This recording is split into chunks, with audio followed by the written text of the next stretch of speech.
Hello, my name is Kai, and I am a bit of a rambler.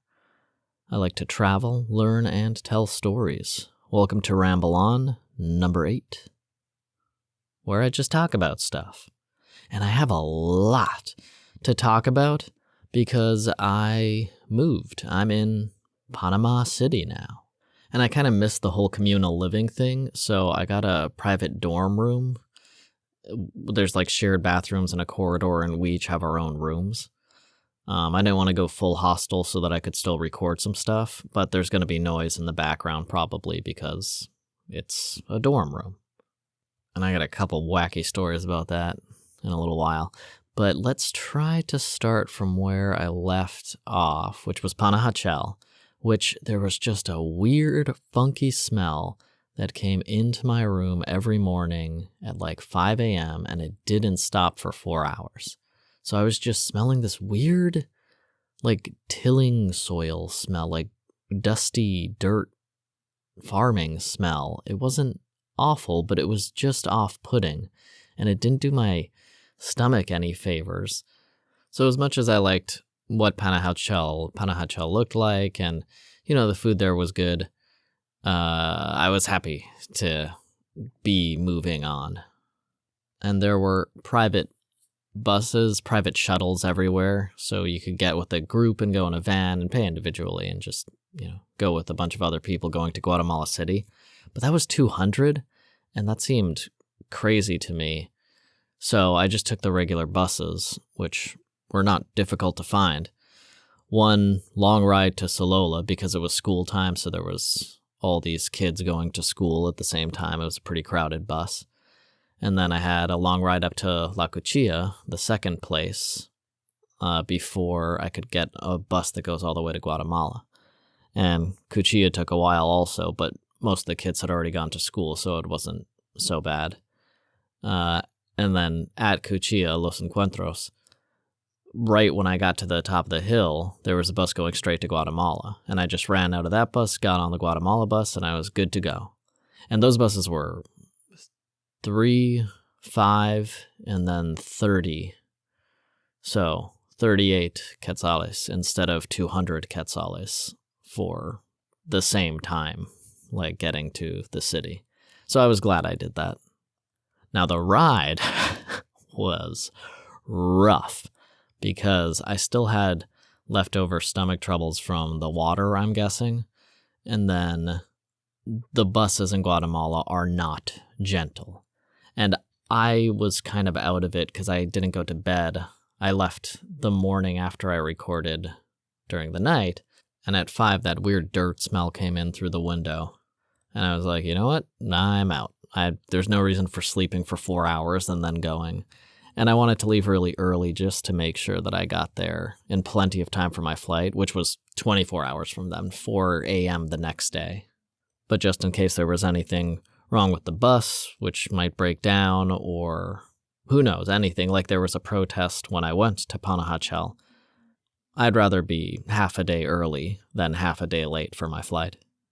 And I was. I got into Guatemala City. Everything went smoothly with those 3 buses, except for my stomach.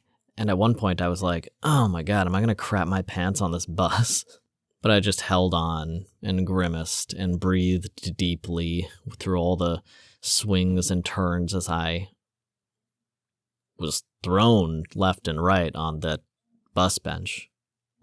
But then I made it to Guate, and I got off the bus. And once I was on my own 2 feet, I felt much better. There was a mall. I asked the guy, how close are we going to the airport? And he was like, here, get off here, get that taxi. And I just got off, and I was like, oh, I'm really far away from the airport still. But I just grabbed a water, and then I felt better, and I got an Uber to the airport, which it was $5, whatever. And then I was at the airport that morning, a little before noon, I think. And then I just watched TV and played on my phone and, I don't know, did whatever in the airport while I waited for my flight to show up the next early morning. But I felt much better, and I was very thankful that I didn't get sick on the bus. Oh, but the subway at the airport closed early because there was this crazy lady in a purple shirt, like screaming and calling out the sandwich maker behind it, who seemed pretty nice and really chill and was just making sandwiches and not responding to this super rude lady who was yelling at her. And finally, the security guards came like after 20 minutes and they just sort of blockaded her. There was like 10 of them came up and just sort of stood between her and her trying to get toward the subway, and then the subway closed. It was weird.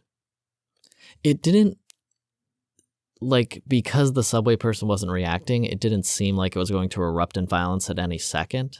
I bet if she would, then the purple-shirted lady, who was definitely the aggressor here, would have tried something violent. But because the sandwich artist didn't respond, the purple lady just looked like a crazy asshole. And it was kind of late at night at that point. It was like 10 p.m. or something. And so there's like 20 of us in the food court, and Subway's the only thing open. And this crazy lady was like slapping a clipboard and shouting at the sandwich person. And she was like, "You come out here, in Spanish. We all just like had our chins on our fists. We're all just like watching this crazy lady, and a couple people went to talk to a security guard, and then they came up. But like way later, I went down and I saw a guy in front of me telling them like, "Hey, there's this lady yelling at the subway lady." And I was like, "Oh, okay, it's already reported." And then they didn't show up for another 10 minutes or something, even though they were right at the bottom of the escalator. It was really, I don't know. Maybe they all waited for backup, maybe, because a lot of them came at one time. But then they did come. Oh, I was going to talk about the Panajachel stuff first so that I can kind of go in order. So let's jump back a few days to Panajachel. The whole time, like all 4 months I was in Guatemala, I was trying to find beef jerky in some form or another, some kind of dried beef, but they just didn't make it. It was nowhere to be found. And then, like 3 days before I left Guatemala, I finally found these chorizo, I can't remember now, costillas, something. They're a Honduran dried chorizo. And I was like, oh, maybe that'll be good. And they were pretty cheap, so I grabbed a pack. And they were very good. And I wish I had found them before so I could get my beef jerky fix in. But it's okay, because I found them, so that's cool. And it was great to have, dried chorizos to snack on for a couple days. And then the water in my hotel cut off. The hotel didn't know why. There was no scheduled maintenance. And they said nobody else had reported a water outage. And I was like, oh, okay. It was out for like 4 hours, but it did come back on eventually. And then it happened 2 more times. But it always happened during the night while I was up. So I guess no one else got up early enough, because sometimes it would come back on at like 8 a.m. But the hotel said no one ever reported it. And when the water came out, it was brown. So I feel like they were replacing some piece of pipe somewhere. Oh, and the day before I left Shella for Panajachel, my slipper broke, which always happens, like the day before I leave. And I'm like, all right, everything's packed up. I'm all ready for everything. And then some little thing that I'd been thinking I should fix snaps, and my slipper broke in Shella right before I went to Pana. But it's kind of a blessing in disguise, because I just use a new soda cap, tie the new knot, takes me 5 minutes, and then that shoe works for another 6 months or a year. Oh, this thing's telling me I didn't talk about Panajachel yet. Like when I got there, the lake is amazing. It's huge. There are 3 giant volcanoes right there. It's a tropical wonderland. There's a bunch of local shops, even though it's obviously supposed to be a touristic location. But there's just palm trees and greenery everywhere. Yeah, it was a nice beachfront little town. There's a whole bunch of boats you could pay 20 quetzales to go across the lake and go to all the little settlements around the lake. And it's really interesting. Like if you looked at it from being airborne, it looks like a giant brontosaurus stepped into the earth and crushed a huge crater that made a lake. And that's what Lake Atitlan is shaped like, with the claws facing the north and the rounded bottom edge of the foot facing the south. But to get to Panajachel, it was sort of an ordeal. I left Shella and I got the bus to Pana, but it stopped like halfway to Panahachel, and then there was some kind of blockade, so the guy was going to take an alternate route, and he drove over a curb highway divider, like kind of a berm in the middle of the highway, and he just drove over it and tried to do like a 3-point turn so he could turn around, and then the bus stalled, and he was like, all right, everybody, this is the end. Bus isn't moving now, it's broken. And so we all had to get off the bus, and everyone's like, what do we do? And then one guy, the ticket taker, just started walking really fast in another direction, and everybody followed him, so I followed him. And we walked for like a kilometer, and there was a huge protest about corruption in Guatemala, and that's why there was a huge traffic jam. Nothing was broken down. There was like a corruption protest. And we just walked through this huge protest, a bunch of people with packages and backpacks and everything. And eventually, at the end of the protest, like a kilometer later or something, there was another bus that already had a whole bunch of people on it. But we all crammed on there. I think I even got a seat. And we were on our way again. But then I had to pay a second fee, but it was only like 15 quetzales because we were already halfway there. So I just paid the ticket the second time. I think the original ticket taker was supposed to give him my money, but because I didn't watch him give money to the other guy, which every other person that got on the bus like waited until they watched him give money to the second bus ticket taker and then got on, he just kept my money that I gave him. But whatever, it was a couple bucks. So I paid for the rest of the way, and so we got to Los Encuentros La Cuchilla, which is like the interchange station where you transfer buses, and that just looks like the rest of the city is just a highway stop. But the Solola bus came right after that, and that's the second stop before Panahachel, the nice, beautiful lake, beachside, tropical town. And as soon as I got on the Solola bus, like 5 minutes into the ride, the air was clear, the green was bright green, the sky looked more blue, like everything was just suddenly tropical and beautiful. 5 minutes into the ride, it was such a startling transformation. I was like, oh, this is what I've been looking for. This is what I wanted, this kind of tropical forest. And I got it. When we got to Solola, like 10 minutes later, it was insanely beautiful. It's such a nice little city, very pretty little town. And then I transferred onto a bus there, got down to Panahachel, was blown away again by the volcanoes and the lake. It was just such an amazing introduction to that part of the country.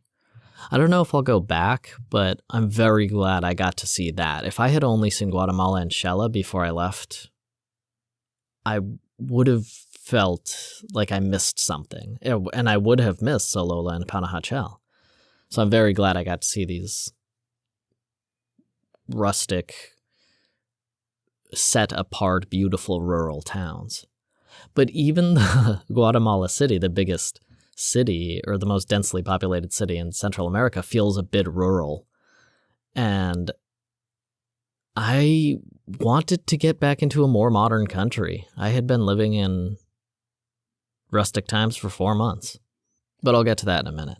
The room I got, I just booked a hotel while I was on the way to Panahachel, and I kind of lucked out because my room had a leak, so they transferred rooms, and I got a bigger room with all hardwood furniture and my own shower. I mean, I had my own shower in the other one, but this was just a very large room with a large bathroom, 2 chairs, so I could set up a studio. It was very nice room. It's just that weird smell that came in every morning for hours. But other than that, it was a very nice hotel room. And the shower worked great and everything. Okay, so anyway, Solola, nice. Panahachel, nice. But time to move on.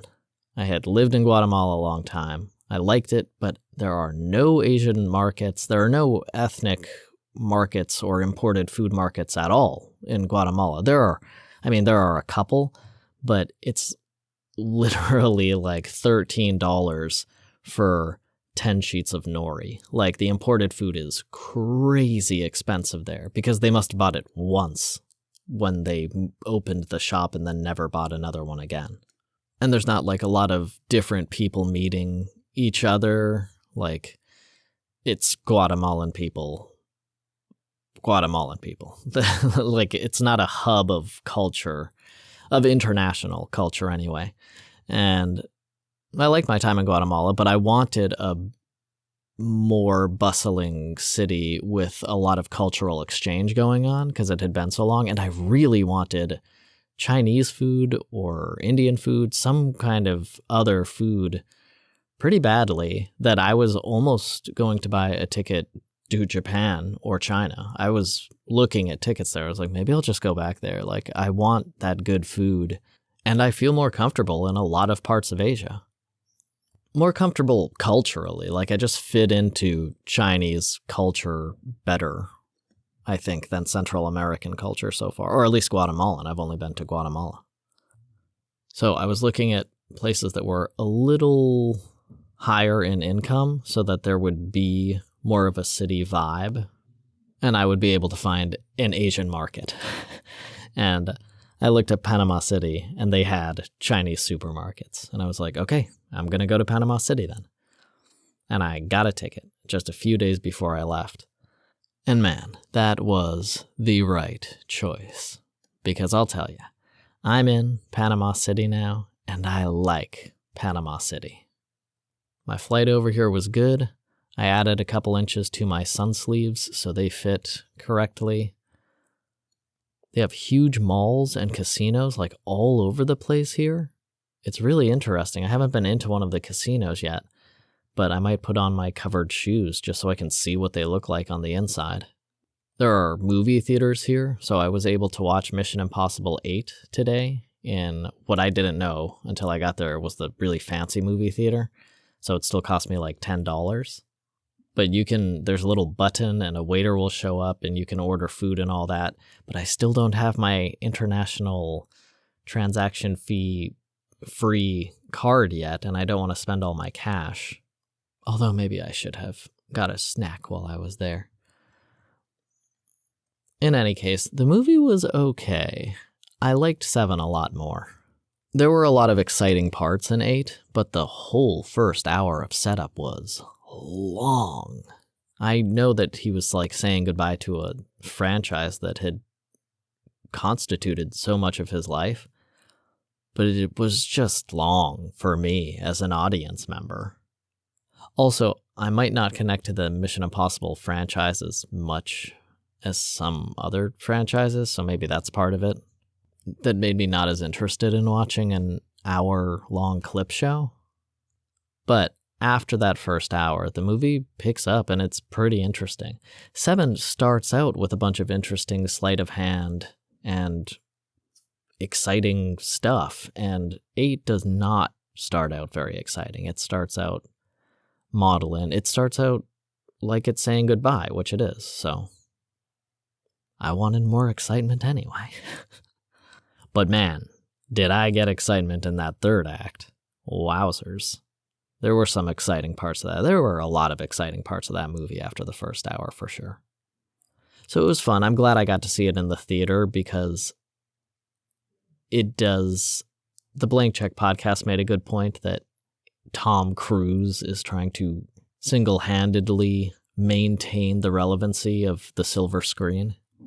And I think he does it well, and I'm glad I was able to pay in this giant franchise that has existed while cinema has changed so much in the past 30 years. So it's kind of interesting to pay. It feels like I'm paying for the type of cinematic franchise that does not exist anymore at all. Like, yes, there are 8 How to Train Your Dragons, but they mean nothing culturally. There's no difference in my mind between How to Train Your Dragon 1 and 8, if there are 8. I know there are a lot. It's just, hey, there's this new dragon, and like, you can't train him, but then you can train him. Oh, there are 3 dudes living in the dorm next to me, and it's making a bit of a ruckus, so you'll hear them going in and out of their rooms and talking to each other a lot. Anyway, How to Train Your Dragon has McDonald's plastic toys, and Mission Impossible like made an impact on the culture. And there's SNL. It's still relevant. If you hum that, everybody knows what you're doing immediately. Oh, Mission Impossible. It really left an imprint. So I kind of want to watch the first one. I don't think I can watch the second one just because I've watched it so many times.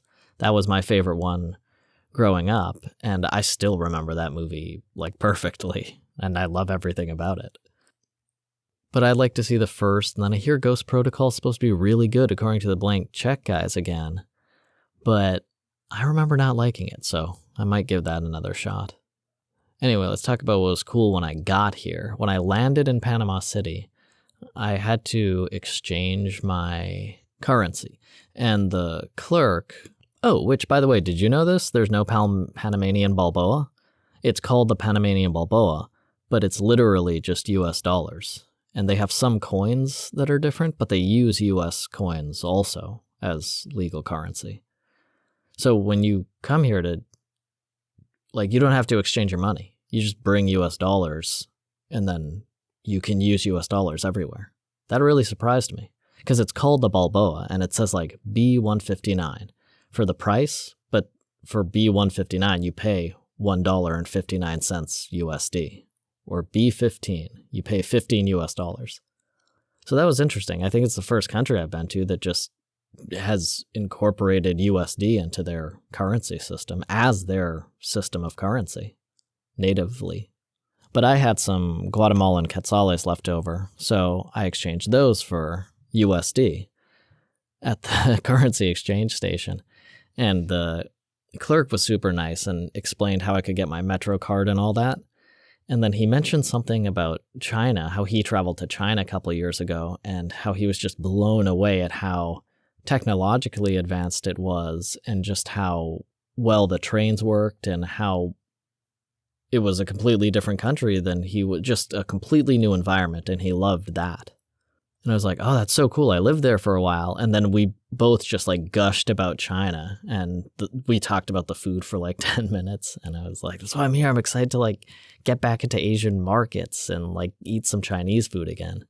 And he explained to me about the cities he visited and all the stuff he loved about the culture, and how much he wanted to go back to Asia in general and just keep exploring, because that he only took a month there or something, but his mind completely opened up after a month in such a completely different culture and world. So that was really cool. I just had this long conversation, and I noticed eventually somebody else got in line behind me. Panama's pretty empty, this city. It's a huge international modern city, but it's just not that full, which is really nice, obviously. But it was surprising. So me and him just talked about China for 10 minutes before anyone stood in line. And then we gossiped for another 5 minutes before I was like, okay, I gotta go. That guy wants to change money also. But he looked fine waiting for us to talk. Panamanians seem pretty chill. So I like that a lot. This is a chill, modern, built up, fast-paced city that is chill. It's very interesting here. That was a great introduction to Panama. And then I had to wait for my room to be ready, even though it ended up getting ready hours before I thought it would. And man, I got to go to a fonda, or a buffet style restaurant. You just choose one order that, and they have 30 dishes of hot dishes ready to go. And the beef I got the first day, I don't know if it was heart or what, but holy crap, it was so good. And I've been back to that place a few times now just because their food's the best. It's the best food I've had in months for sure from another restaurant. It blew me away, the way they cooked the beef especially. And I just got a huge shrimp meal also the other day, and it's $2 a portion of whatever you're getting. So if you get a portion of shrimp, which is the most expensive thing, I think that's $3 a portion, but that's $3 for 8 or 9 huge shrimps, prawn-sized shrimps, I don't know, 6-7 inches long, giant, for $3. And then beef is $2 portion, which is 2 scoops of like an ice cream scoop. So it's a decent amount of meat, and pork's $1.80 or something. So you can get a full meal for $7 very easily. And there's rice and salad, and there's these fondas are everywhere. They're all over this city and apparently all over this country. And I've tried a few, but that first one I tried, it has the best beef, and so I'm going to keep going back there. I might go to the second one I tried because they had really good ground beef, and I went to Asian markets here. I'll get more into Asian markets the next one, but I have my sauce and my noodles. And man, eating hot pot sauce, dry fried egg noodles again, oh, it's so good. So I want to get some of the ground meat and mix it in there and have like a dan dan mien type thing going on. Anyway, Panama is so cool, but this is stretching out. So I'm going to get into the crab-eating raccoons, which are cute and awesome, and how I feel about this city on the next Ramble On. And I'll have more to talk about because I've only been here a few days so far. But, I mean, things just are getting better every day. I'm just really enjoying Panama and everything. Yeah, I'll talk to you soon. Have a great day. And thank you for listening.